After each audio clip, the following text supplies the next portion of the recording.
Okay, hello and welcome to another in our irregular series on Jersey City and Hudson County history. I'm John Beekman here in the New Jersey room of the Jersey City Free Public Library, joined digitally online today by Richardson Dilworth. Richardson Dilworth is a professor of politics and head of the Department of Politics at Drexel University. His research and teaching focuses on American urban political development, urban environmental policy, and community economic development. He is the author and co-author of numerous essays and articles, author of the book, The Urban Origins of Suburban Autonomy, editor-in-chief of the Oxford Bibliographies in Urban Studies, and the editor or co-editor of 9 books, including most recently, China's Urban Future and the Quest for Stability, co-edited with Rebecca Clothy, and How Ideas Shape Urban Political Development, co-edited with Timothy Weaver. Besides Drexel, Dilworth has taught at Johns Hopkins University, Temple University, John Jay College of Criminal Justice, Wagner College, the University of Tirana in Albania, and Shanghai Jiao Tong University in China. And Dilworth has held visiting positions at the Academy of Natural Sciences of Drexel University and the Pennsylvania House of Representatives. He served for 8 years on the Philadelphia Historical Commission, where he is chair of the Historic Designation Committee. He received his BS in economics from NYU and his PhD in political science from Johns Hopkins. And he currently lives in South Philadelphia with his wife, daughter, and son. And I really appreciate you taking the time to meet with me to talk about this and join us here today, Rich. So welcome. Thank you. It's a pleasure.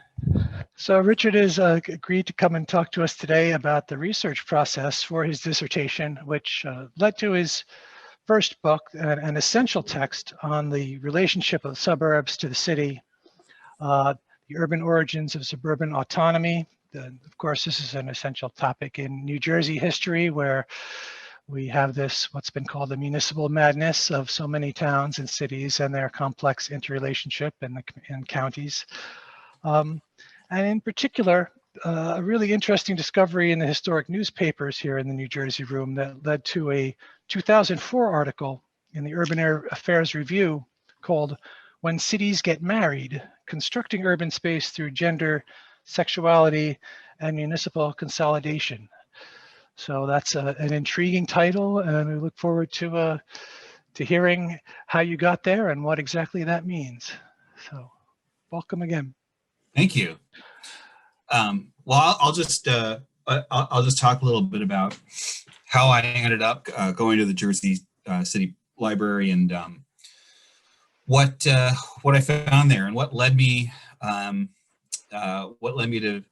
to focus on Jersey City, what I found interesting about Jersey City, what I ended up using in the New Jersey room, the incredible resources at the New Jersey room of the Jersey City Library, and how that led me to the sort of really weird project of looking at marriage metaphor over municipal consolidation. And myself and the co-author of that article, Catherine Trevenin from the University of Ottawa, we do, I think, hold the, I do believe we are still the only people who have ever written an academic article about municipal consolidation in terms of marriage metaphor, which is not a huge topic among the 10 other people that write about municipal consolidations and annexations in the United States.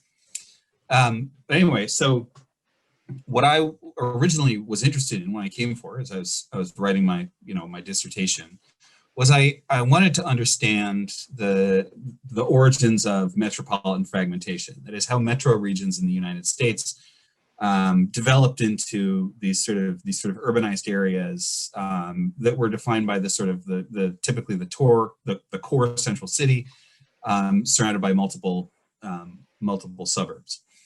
And I was particularly interested in specifically the sort of the spatial structure of that, with the relatively larger city and the smaller suburban areas. And of course, the ultimate end goal that I was really interested in was sort of explaining that structure in terms of then talking about the impact that it had after World War II in terms of racial and economic stratification within metropolitan areas. So what I became focused on was sort of this period,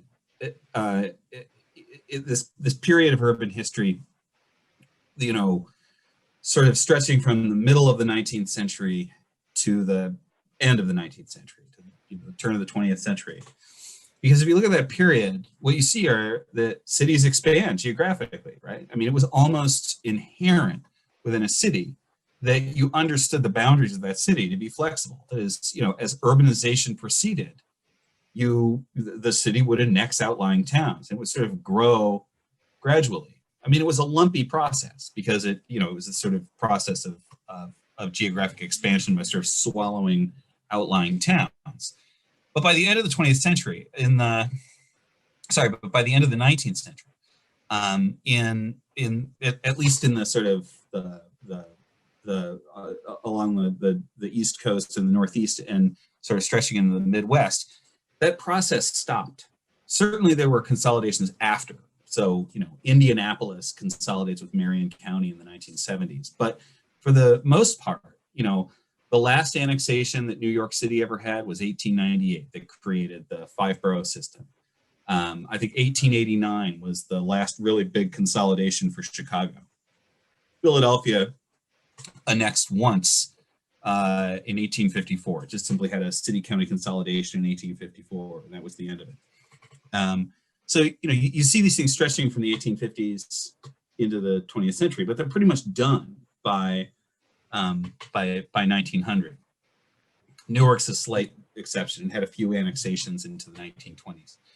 But anyway, you know, I wanted to understand what happened. Sort of why did what happened during this period that resulted in this disconnect by the 20th century between sort of the expansion of municipal borders and urbanization. And you know, I had a hunch, and it wasn't much better than a hunch, that it was connected to the thing that was really going on in cities during the latter half of the 19th century. And that was that cities were transforming themselves physically. So, you know, in 1850, you don't have much in the way of contemporary infrastructure. We're right at the sort of early point of cities beginning to adopt that infrastructure. So, you know, New York City doesn't have, I mean, New York City's big water system, the Croton Aqueduct, comes in, it's a very early adapter city. It comes in I think it really starts in 1830. But most places don't have that kind of a system. And even that early Croton system wasn't, you know, a complete water system as we would understand it today.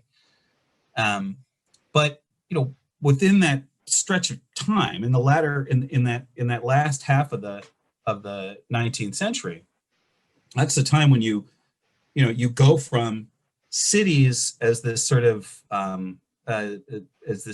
as these things that really sort of maintain their sort of almost early modern identity is really just sort of commercial associations, whose major job is marketplaces and renting docks and stuff like that, to sort of full-fledged residential service providers by the end of the 19th century.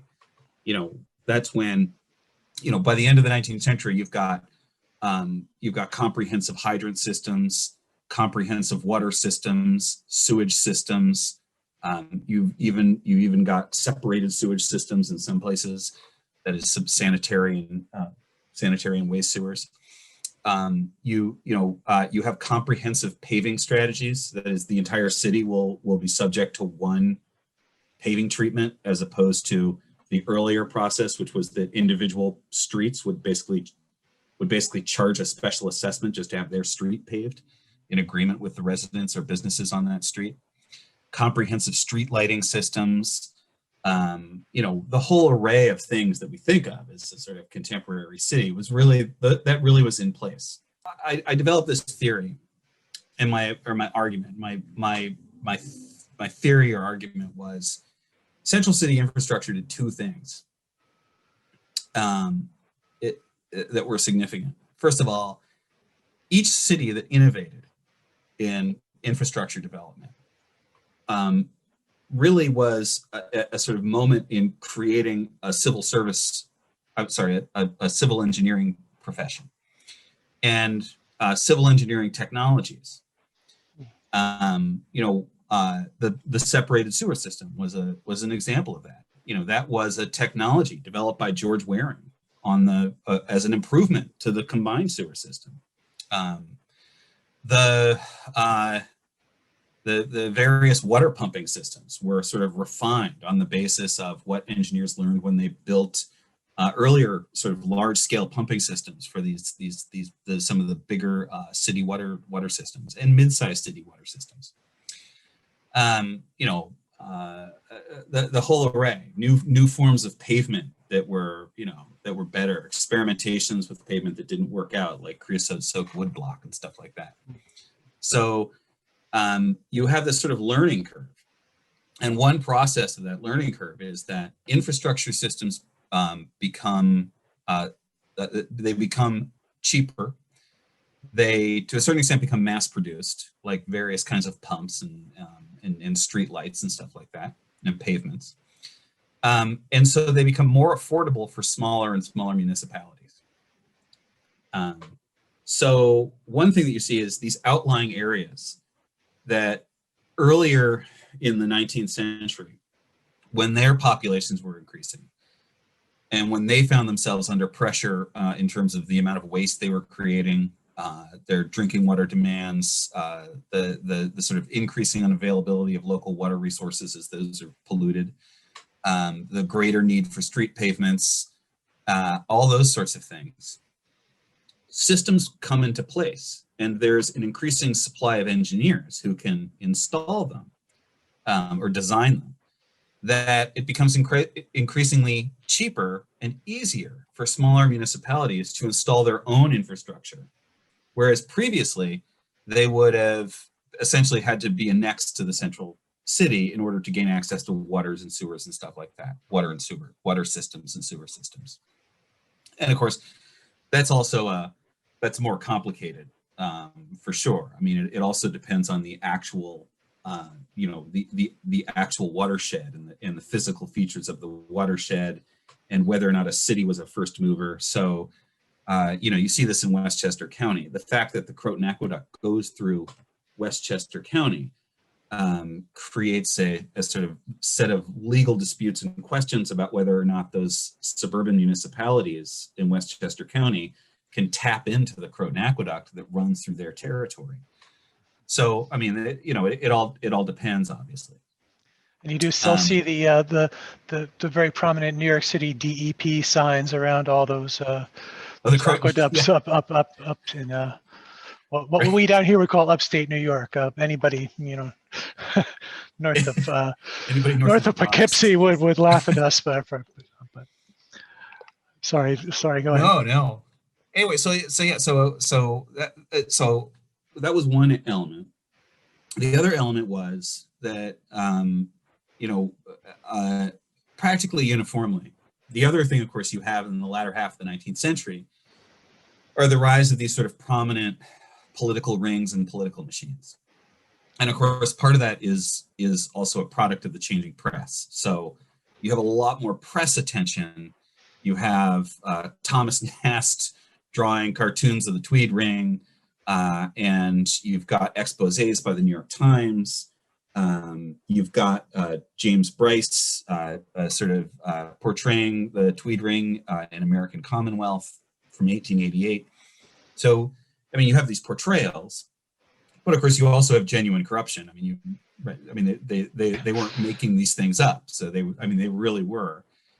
And the place to get money and the place to really drive your political machine was public works, right? Because that's where you hired all the contractors. So anywhere you needed kickbacks on contracts, it was sewers, it was pavement, it was building contracts, right? It was your water pipes.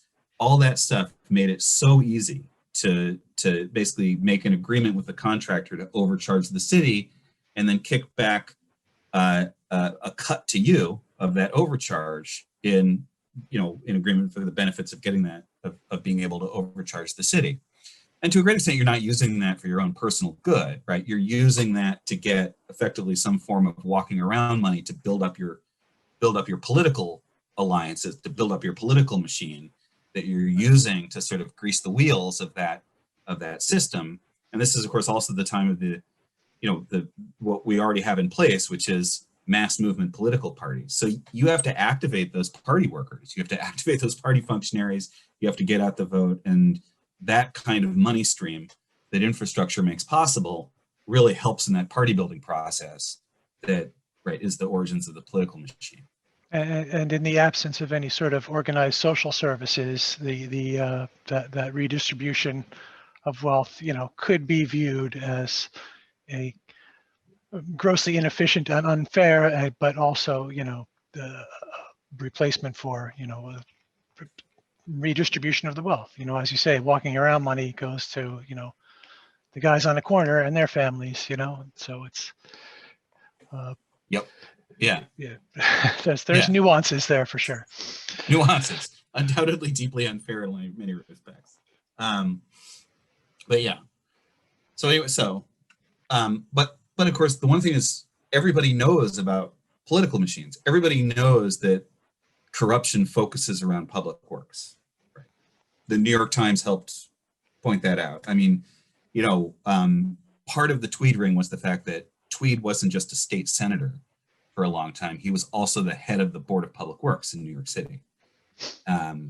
If you look at the guy who in right around the time of the 1869 Jersey City consolidation was considered the sort of big boss. I think he came from Bergen City. It was William Bumstead, who was a contractor, right? Who was the head of public works. I mean, it's always the head of public works. And usually they're working with the controller or the director of finance to make sure that they can get the billing through. But they're in conjunction. So you're a suburban community, right? Maybe you have the offer of annexation laid out to you. And your question is, what am I going to get, right? I'll get a water system extended to my area. It's a system that exists. It might be a very impressive aqueduct system like the Croton and New Croton aqueducts. I'll get a Department of Public Works that can install sewers very easily. There are a bunch of benefits to that annexation. But I also know that, if we assume that suburbanites in general are making some sort of calculation about their taxes, and they're trying to make some benefit cost analysis of sort of why they would want to vote for annexation. One question is going to be, are they going to be taxed more? And are those taxes going to be less efficient? Are they're going to get less services for their taxes because they're also paying for corruption or party building or whatever you want to call it, which they might not get if they remain an independent suburban municipality. And those services are increasingly more available to them because there's a core of private civil engineering firms that will design the systems for them. And they're a set of products that they can buy to provide that stuff. There's a set of, cheaper pavements. There's, cheaper sewers in the form of sanitary sewers. There's prefabricated water pumping systems. And obviously it depends on the actual availability of water and so on. And in New Jersey, of course, a key component of this becomes the rise of some private water companies like the East Jersey Water Company, which plays a significant role in Newark.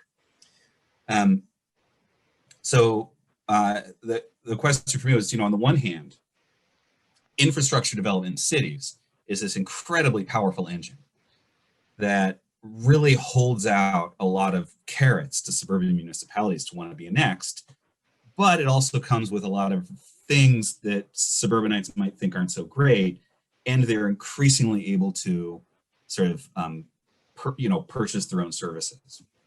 So then I wanted to look at a large case study to look at a bunch of central cities and suburbs to see sort of how this system played out. And that gets me to Jersey City. I focused on New York City in part because I moved to New York City, but also because, I mean, it's a wonderful case. You have a metro region, even in the middle of the 19th century, that is focused on this central sort of economic engine right around New York Bay, and it cuts across state lines, and because it cuts across state lines, you have these two sort of different state systems that provide for different kinds of legal maneuvers around annexation and consolidation and so on. And they clearly had very different processes.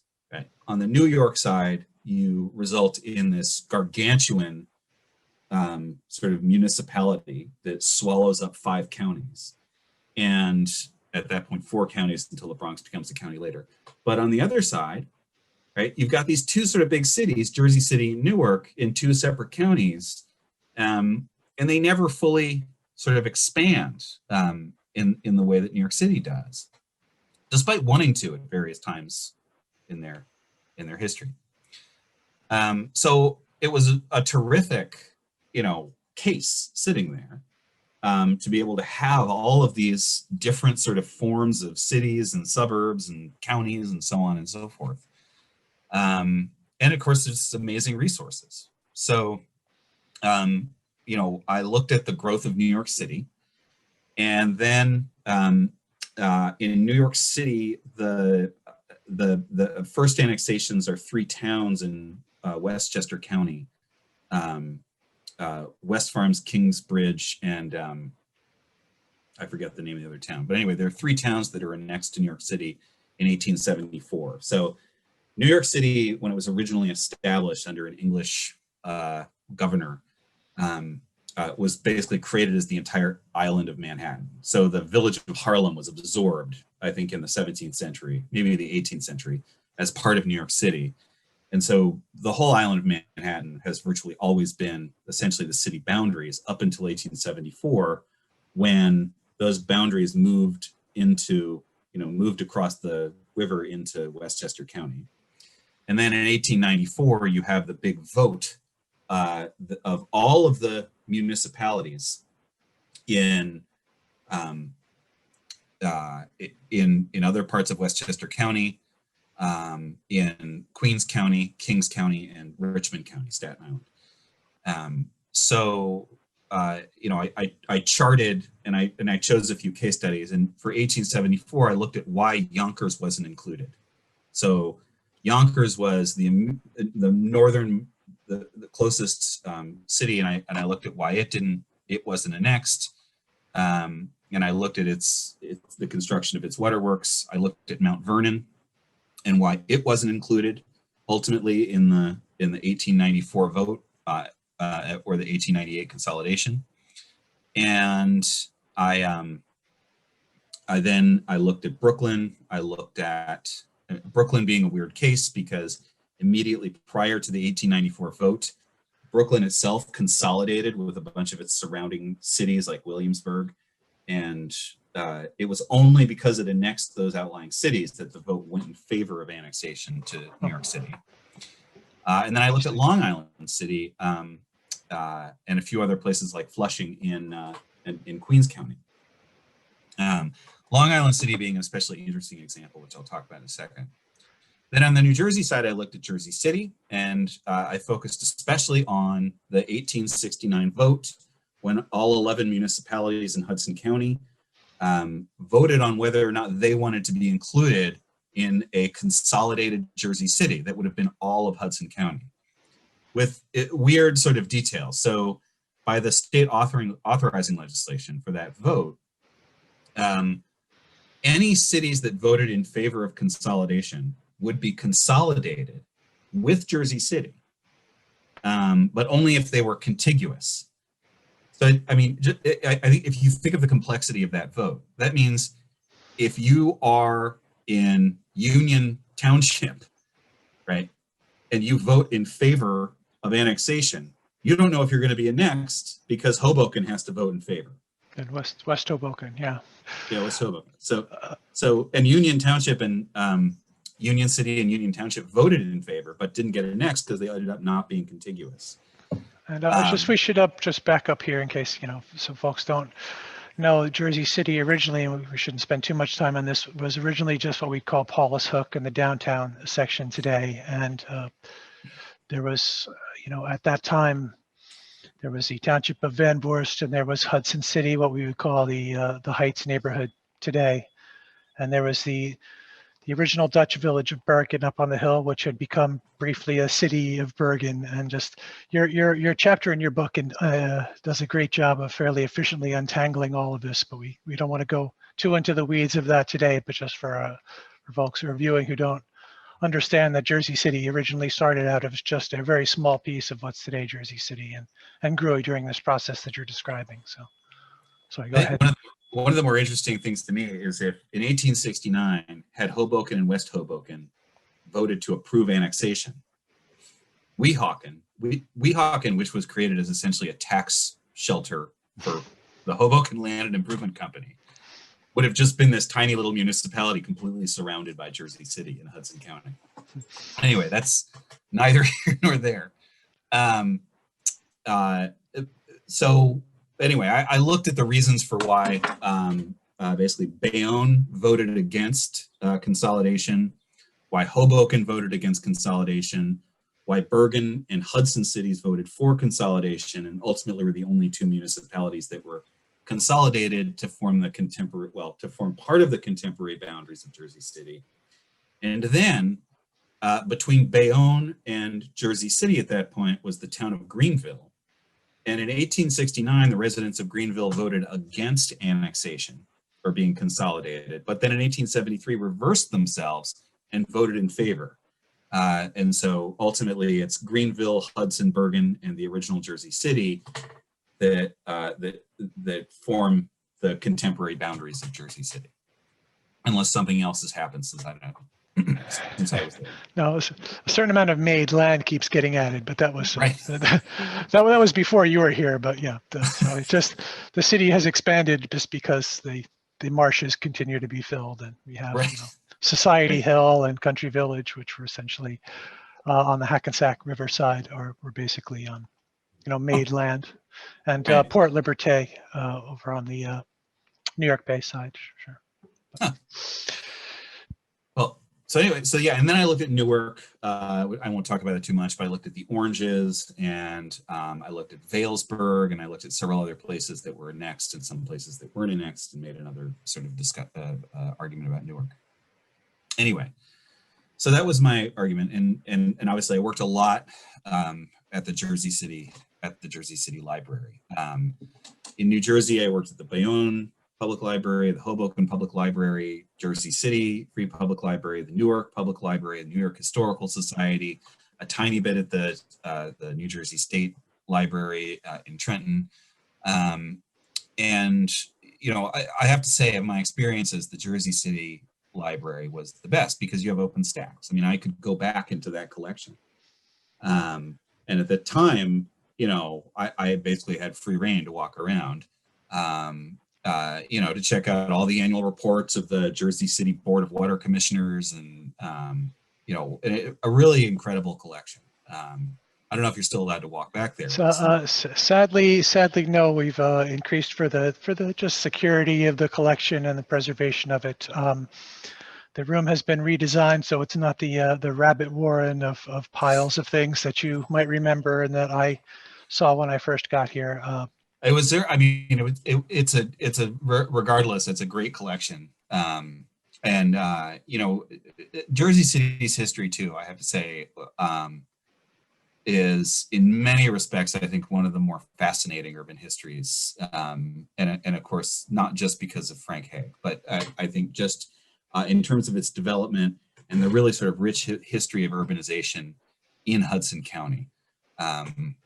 It was a far more sort of compelling case than I ultimately found compared to Newark, which is certainly interesting, but a very different sort of conversation. And my point is not to sort of spell out my argument from urban origins of suburban autonomy.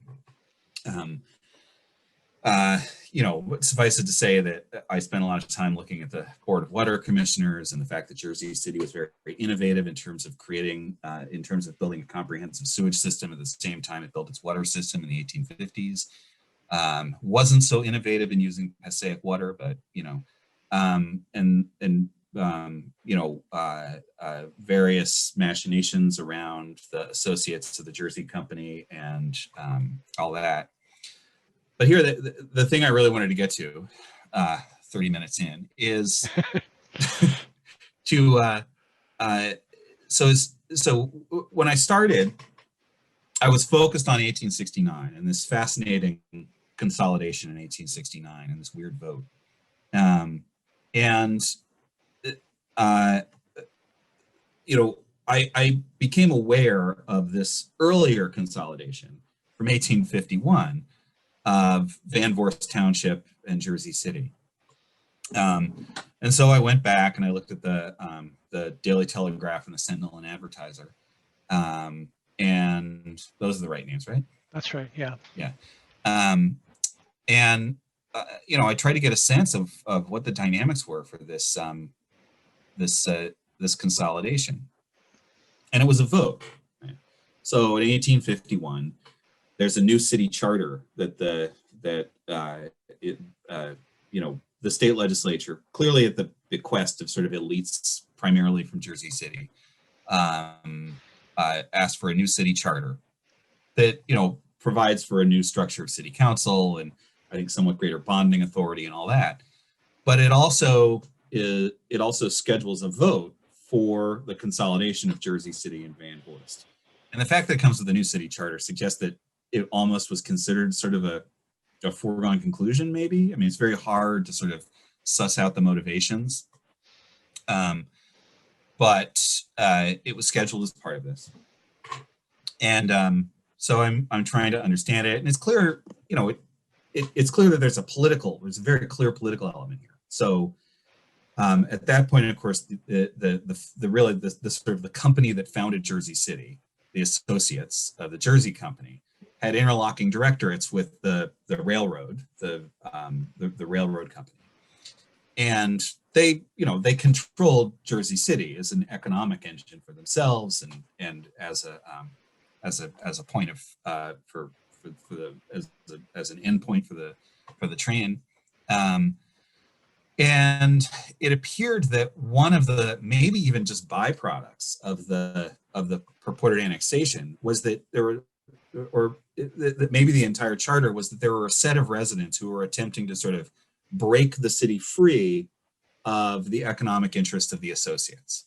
So expanding the land in Jersey City would mean that there was less, that the associates had less control over they had control over a smaller proportion of Jersey City land.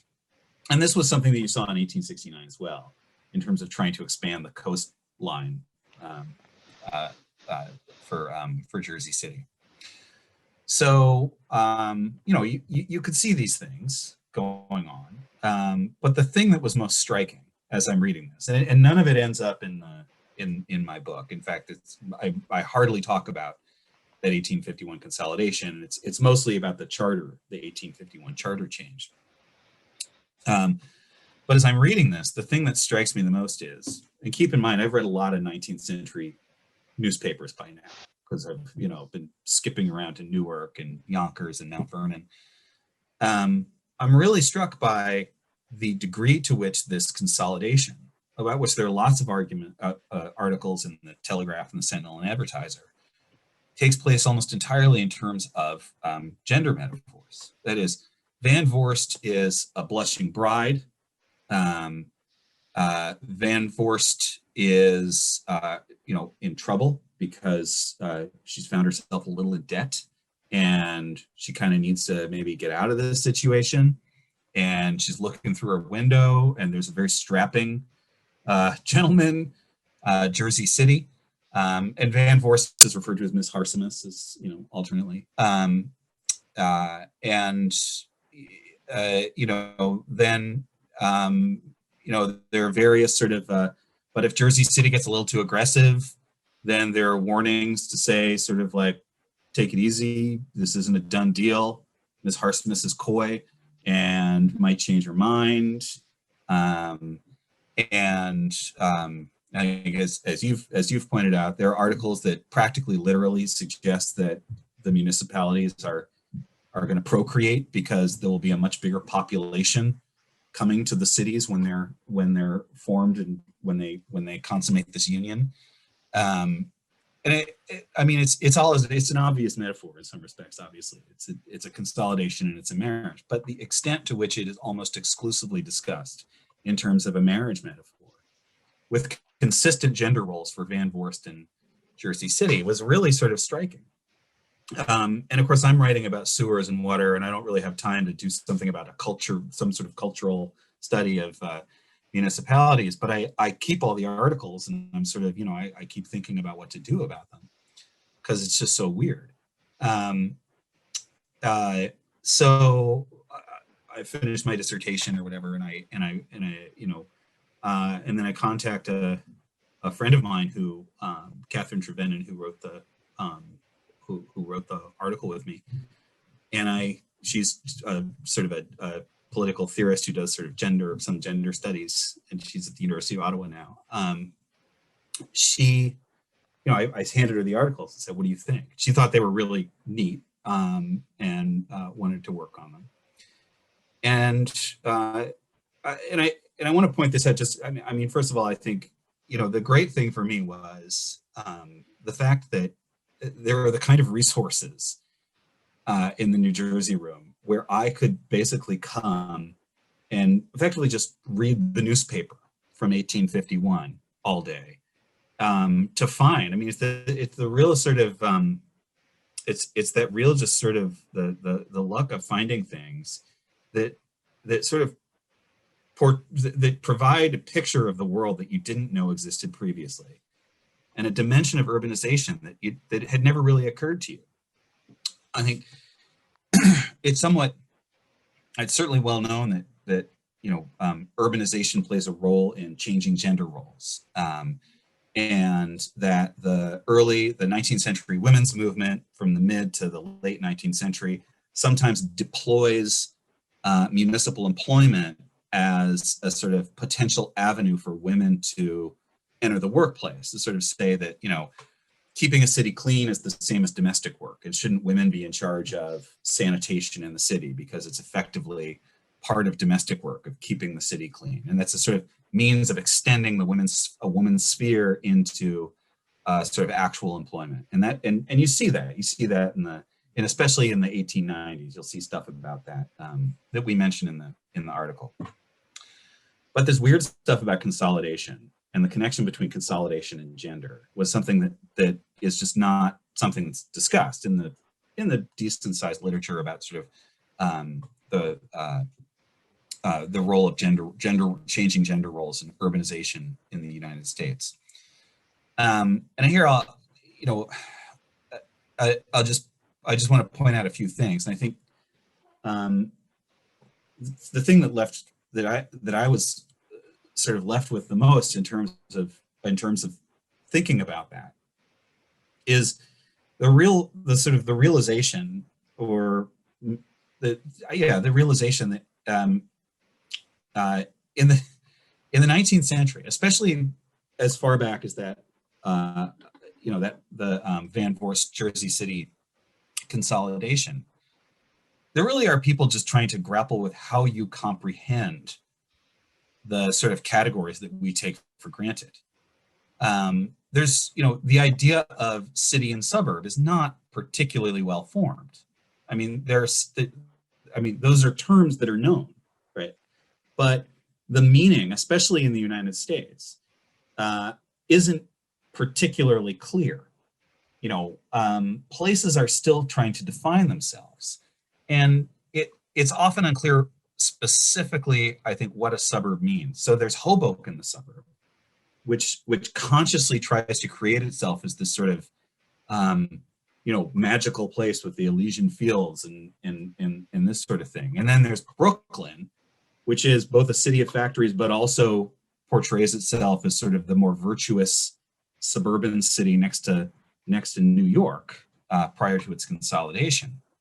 And there's a lot of discussion of how nice it is to come home to various places if you're working in the hustle and bustle of dirty New York and stuff like that. So there's certainly this concept of the suburbs, and you see it expressed a lot, especially in Bayonne. Bayonne very consciously. Bayonne is fascinating because the original white settlers in Bayonne don't think of it as a suburb at all, right? They're sort of like, they're oystermen and stuff. But a bunch of New Yorkers moved to New York, moved to Bayonne, establish a hotel and a newspaper, and start consciously constructing this image of Bayonne as being this sort of peninsular suburb for New York City. It's sort of an idyllic setting that there's a hotel advertisement for the first hotel there, that just sort of this country coastal setting of Bayonne. Yes. Yeah. The La Tourette Hotel. Yeah. But the extent to which it's discussed suggests that these categories are still being worked out. And I think especially, as it's being worked out, I think the idea of consolidating a city and a suburb was a somewhat foreign idea.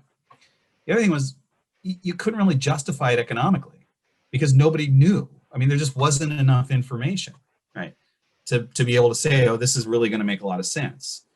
And it's really a sort of booster enterprise. And like all the booster enterprises, it's really just based on the fantasies of people who want to build big cities. And it's very clear, too, that Jersey City was constructed in order to be a competitor to New York City. So the dream of a competitor to New York City, I think, is, it's obviously reflected in the attempt to consolidate the entire county into Jersey City in 1869, right? That's a conscious effort to actually create a city that would have a more productive waterfront than New York City at that point, right, which was just Manhattan. So you see that, and I think that's also to a certain extent sort of true in this Jersey City Van Vorst moment. But it's all sort of fantasies. There's no, you can't say, oh, we're definitely going to have better services, and it's not justified today where you might talk about like economies of scale or something like that. So the only referent that they could go to really sell this thing was the sort of the virtue of marriage, right, and the great productivity of marriage, and to normalize this into something that they would assume people would understand, and also to understand it as a productive union. And I think probably there was also a degree to which there are concerns, obviously, about, I think, the moral decline that comes with urbanization. Certainly, even by the 1850s. I mean, it's a little earlier, but certainly cities and the increasing anonymity of cities comes with greater threats of prostitution. It comes with a sort of greater economic diversity, and I think early concerns about what we would call sort of an underclass. There are, of course, links made between disease and sort of the moral standing of a population. So there's a lot of reasons to think that if you're consciously pursuing urbanization, another thing that you want to do is to normalize and sort of domesticate urbanization by really sort of pushing that marriage metaphor to suggest that it's wholesome and to suggest that it's something that fits within traditions that people like and appreciate. And I think you see a lot of that. The other interesting thing that really doesn't have a lot to do with gender, but I think that's also interesting with regards to the 1869 consolidation is, the extent to which you see these municipalities as they're growing and trying to consolidate, really mimicking each other. So, Jersey City is named in 1804 by the Associates of the Jersey Company. And it's plotted out, and you have an initial land sale of the plots that are laid out by the associates. It's not very successful. The city sort of gets a slow start, but it's clearly consciously constructed by Federalists to sort of create a competitor city to New York City, and that certainly is part of the origins of the name Jersey City. Now, on the other side, prior to the idea that New York City would become this 5-county behemoth, you've got sort of towns that are sort of vaguely similar on the East River in Queens. So you have a bunch of these like Hunters Point and other places in, sort of like right along the East River in marshy areas. They're very similar to Paulus Hook that, in 1869 also consolidate and form Long Island City.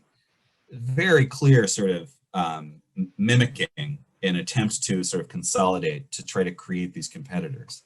And of course, Long Island City, obviously we think of Long Island City as a neighborhood within New York City today.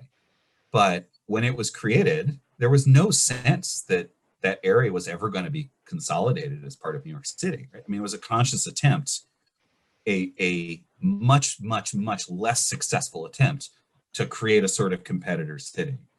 And much less successful because it was, Long Island City stands out as being one of the worst managed cities ever in the history of New York State. And actually, of municipalities that vote in favor of consolidation in 1894, the residents of Long Island City vote overwhelmingly to join New York City because they're aware of the true extent to which their government is absolutely incompetent and corrupt. And it's a classic example of a suburb that just is, it's the reverse. It's like the suburb is so corrupt that they have to join New York City because, Tammany Hall is going to be a massive improvement over what they have. So certainly, I think that also in Long Island City, compared to Jersey City, you have that state border in the Hudson, which certainly impacts that development. I've often thought that if there wasn't that state border, that Hudson County might have joined in that consolidation. But that creation of a state border, really drives that, cancels out that possibility. And so we have that process that you talk about in your book and the article.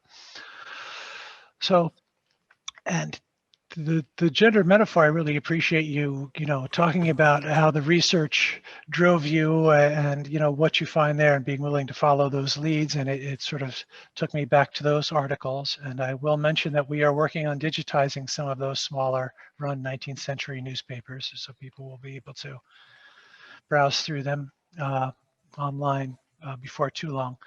It is really striking how far they go, how caught up the authors in those newspapers get with that gendered metaphor of the marriage of Ed Vorst. And I think you're and Jersey City and Ms. Harsimus.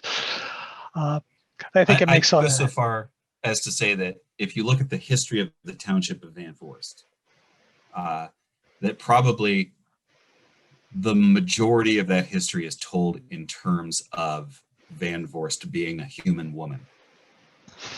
Probably stands out among municipalities in the United States because its local history is mostly encompassed in it being presented as a human woman. Well, fascinating challenge for future research there, and I think we can leave it there as we wind up. And I just want to really again appreciate you taking the time to come and talk to me about this and share your research with us here on this forum. And I look forward to what comes next. So terrific. All right. So thanks a lot. Thanks for having me.